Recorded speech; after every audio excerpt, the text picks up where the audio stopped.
Doing a review for this book was extremely taxing for me. Never have I read a book where I felt such a connection to a figure, so I felt I had a million things to say, but I wanted to keep it coherent. On paper this book is quite simple to explain, so perhaps I need to do that first, to get out of the way before everything else I say turns this review into a confused jumble. Essentially, this is a book written in 1991 by acclaimed French author and possible misanthrope Michel Houellebecq. It is divided into 3 parts and then further subdivided into shortish chapters, each with colourful titles such as How Can We Learn from Lovecraft and Turn Our Spirit into a Living Sacrifice? Or That Will Be Lost in the Unnameable Architecture of the Universe. The book focuses on what Lovecraft was like as a thinking, feeling person. Michel Houellebecq is a true Lovecraft fan without any doubt, so I don't think that this book has been written by someone who doesn't know the mythos or Lovecraft's history. Nor is this book anything like the modern day trash that spends a good chunk focused on morally chastising Lovecraft for his politically incorrect views, or telling us how problematic he is for his lack of transsexual, black, lesbian, handicapped Muslim protagonists. This book is listed as a biographical essay by Wikipedia. I would really rather describe it as a love letter to Lovecraft and written for fans who are truly into Lovecraft. Houellebecq doesn't come off as a total apologist kiss-ass either though, and clearly at times he's just stating what Lovecraft felt without making any excuses for Lovecraft or trying to justify his views for a modern audience. Houellebecq seeks to basically explain to the reader what a Lovecraftian is, what the worldview of Lovecraft is, and not just on a superficial level, and basically what it would have been like to be Lovecraft, to be inside his head and think the thoughts that Lovecraft thought. Obviously, since Lovecraft is long dead and from a different era and continent, Houellebecq makes some presumptions that sound quite personal, things that a cynical reader might say, hey, only Lovecraft himself could confirm if that was his real view on the issue or not.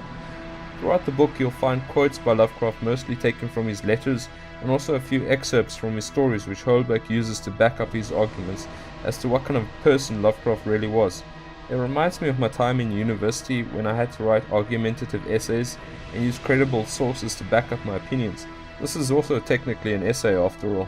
And if I remember university correctly, I had intelligent people in my class as well as drooling retards. So maybe if you're cynical and you're thinking, well, maybe Houellebecq isn't a good essayist. Houellebecq strikes me as being quite capable when it comes to deduction and critical thinking, and I really think he nailed it with this essay. Other things Houellebecq looks at in this book are Lovecraft's writing style, including the types of characters he liked to create, Lovecraft's misanthropy and fears, why Lovecraft felt about things the way he did, and a lot of other things. This book isn't very biographical at all though. It does mention key points in Lovecraft's life such as his deep depression in his youth, his marriage, his time in New York, and his final months alive.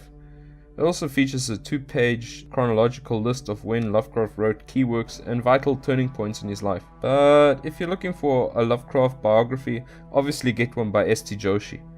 No, this book is definitely more about feelings and dread emotions rather than a mathematical, logical layout of Lovecraft's life. This is why it's such a great book. S.T. Joshi really nails the biographies, but Houellebecq's essay truly is the best and I dare say the most important thing to read when it comes to understanding what Lovecraft was as a person on a deeper level. This edition of the book, which I have further, features an introduction by Stephen King, and also at its back and it features The Call of Cthulhu and The Whisperer in Darkness as a nice bonus. I'm no Stephen King fan at all, apart from the Langoliers film. You're scaring the little girl. Scaring the little girl! I fucking love that corny film. But I do know he regularly voiced his support for Lovecraft, and the introduction he wrote was really quite sympathetic. So, who do I recommend this book to?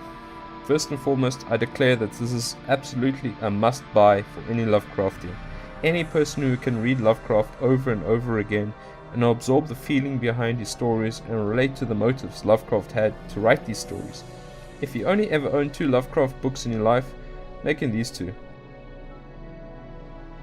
That's basically the end of my review. I don't need to say much more, I think. If you know my channel and you know me from Instagram, you'll know that I really am a big time Lovecraft fan, and that I know what I'm talking about when I praise something or criticize it, and I wouldn't bullshit around when it comes to my hero Lovecraft.